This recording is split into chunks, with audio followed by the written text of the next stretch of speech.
मैंने अपने मिनिस्टर्स को जो कल भर्ती होंगे क्लियरली एक मैसेज दिया है कि जो गलती आईपीएफटी ने किया बीजेपी के पहले सरकार में कि मंत्री बनने के बाद चुप बैठ गए। पॉलिसी जब हमारे लोगों के खिलाफ था तब उन्होंने आवाज़ नहीं उठाया, ये नहीं चलेगा। एक फ़र्क तो है, एनसी देव वर्मा आईपीएफटी के प्रेसिडेंट थे, वो मिनिस्टर बने, और मेवार कुमार जमातिया जनरल सेक्रेटरी थे, वो मंत्री बने। जिस दिन पार्टी का प्रेसिडेंट और जनरल सेक्रेटरी ही मंत्री बन जाता है तो मंत्री पद ज़्यादा बड़ा हो जाता है और पार्टी छोटा हो जाता है। मैं बीजेपी की सरकार में नहीं ज्वाइन करूँगा।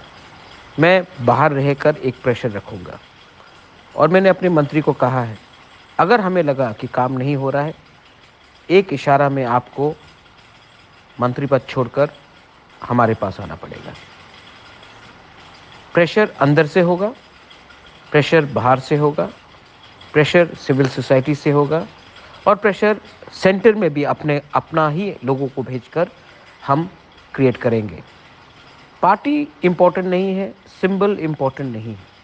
इम्पोर्टेंट है कि हम किस तरीके से अंदर घुस के प्रेशर रखें कि हमें अपना ज़मीन का, पॉलिटिकल राइट्स का, फंडिंग का, लैंग्वेज का, स्क्रिप्ट का, कल्चर का, ऐतिहासिक का करेक्शन मिले।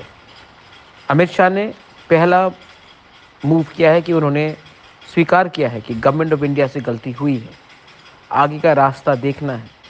लेकिन हमें हर तरीके से, हर तरफ से, अंदर से, बाहर से, सब जगह से प्रेशर रखना है। कैबिनेट के अंदर हमें प्रेशर रखना पड़ेगा, ये 2 मंत्री के थ्रू। आज पहली बार है कि 11 मंत्री में 5 तिपरासा होगा।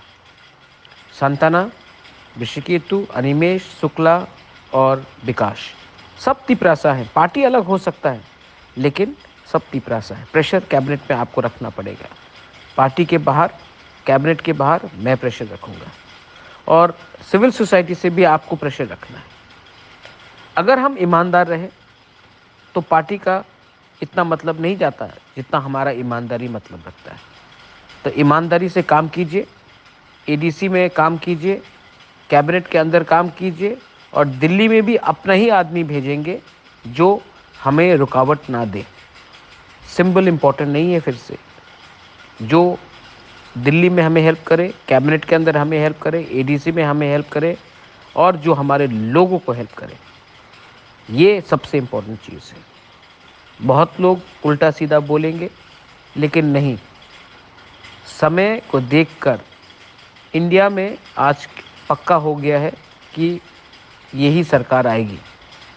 तो हमें यही सरकार से कॉन्स्टिट्यूशनल सॉल्यूशन लाना है। ऑपोजिशन, मैं जितना भी उनको प्यार करूं, वो पावर में नहीं आ रहा है। तो हमें देखना है कि कौन पावर में है और कौन ही हमें हमारा न्याय दे सके। इसके लिए दिमाग से सोचकर हमने ये कदम उठाया है और अगर हमें लगा कि ये कुछ नहीं हो रहा है, सरकार कुछ नहीं कर रही है, तो हमें बिना डर कर कदम वापस भी लेना पड़ेगा। This is my message to all. सोचिए, समझिए और राइट टाइम में राइट डिसीजन लीजिए। बेल आई नो हम बाय।